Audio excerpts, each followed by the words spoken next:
ಹಾಂ ಸರ್, ಪಕ್ಷೇತರ ಪರವಾಗ್ತಾ ಇದೆ ಹೆಚ್ಚಿಗೆ. ನಿಮ್ಮಲ್ಲಿ ಕೆಲವೊಂದಿಷ್ಟು ಆ ಪಕ್ಷಗಳು ನಿಮ್ಮ ಕಡೆಗೂ ಚುನಾವಣೆ ಅಂದಮೇಲೆ ಕೆಲವು ಜನ ಬರೋದು, ಕೆಲವು ಜನ ಹೋಗೋದು, ಈ ಥರ ಇದ್ದೇ ಇರ್ತದೆ. ಜನರಿಗೂ ಗೊತ್ತಿದೆ. ಕೆಲವು ಜನರಿಗೆ ಏನು ತೀರ್ಮಾನ ಮಾಡೋ ಹಂಗೆ ಪಕ್ಷ ಸೇರ್ಕೊಂಡು ಗೆಲ್ತೀನಿ ಅಂದರೆ ನಾನು ಹೋದ ಸಲ 50,000 ಓಟ್ಲಿಂದ ಗೆಲ್ಲಬೇಕು. ನಾನು ಪಕ್ಷ ಜಾಯಿನ್ ಮಾಡ್ಕೊಂಡದು ಲೆಕ್ಕ ಅವೆಲ್ಲ ನೋಡಿದ್ರೆ ನಾಳೆ ವೋಟಿಂಗ್ ಅಂದರೆ ಇವತ್ತು ರಾತ್ರಿವರೆಗೂ ಪಕ್ಷಕ್ಕೆ ಜಾಯಿನ್ ಮಾಡ್ಕೊಂಡೆ. ಅದೊಂದು ಚುನಾವಣೆ ಬಂದಾಗ ಕೆಲವು ಜನದು ಹೋಗೋದು ಬರೋದು ಅದು ಇದ್ದೇ ಇರ್ತದೆ. ಅದ್ರ ಬಗ್ಗೆ ನಾನು ಹೆಚ್ಚಿಗೆ ತಲೆ ಕೆಡಿಸೋದಿಲ್ಲ. ಅಷ್ಟೇ ನಾನು ಕೆಲವೊಂದು ಮುಖಂಡರ ಹತ್ರ, ನಾನು ಕೆಲವೊಂದು ನಮ್ಮ ಲೀಡ್ರುಗಳು ಯಾರ್ಯಾರು ಇದ್ದರು, ಯಾರು ಅಸಭ್ಯವಾಗಿ ವರ್ತನೆ ಮಾಡ್ತಾರೆ, ಯಾರು ಸರಿಯಾಗಿ ಯಾರಿಗೆ ಮಾತಾಡ್ತದಿಲ್ಲ, ಅವ್ರಿಗೆ ನಾನೇ ಒಂದೇ ಬುದ್ಧಿ ಮಾತು ಹೇಳಿದೆ.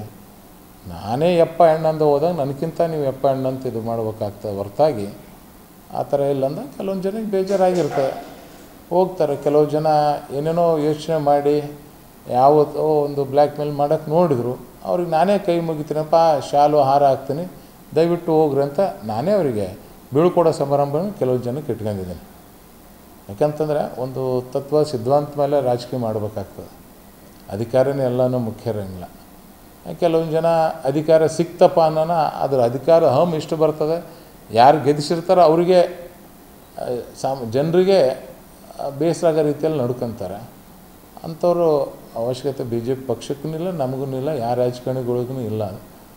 ಇಲ್ಲಿ ಹೋದವ್ರು ನಿಮಗೆ ಇನ್ನೊಂದು ಸ್ವಲ್ಪ ದಿನದಾಗ ಅಲ್ಲಿ ಏನಾಗ್ತಾರೆ ಅಂತ ನಿಮಗೆ ಗೊತ್ತಾಗ್ತದೆ.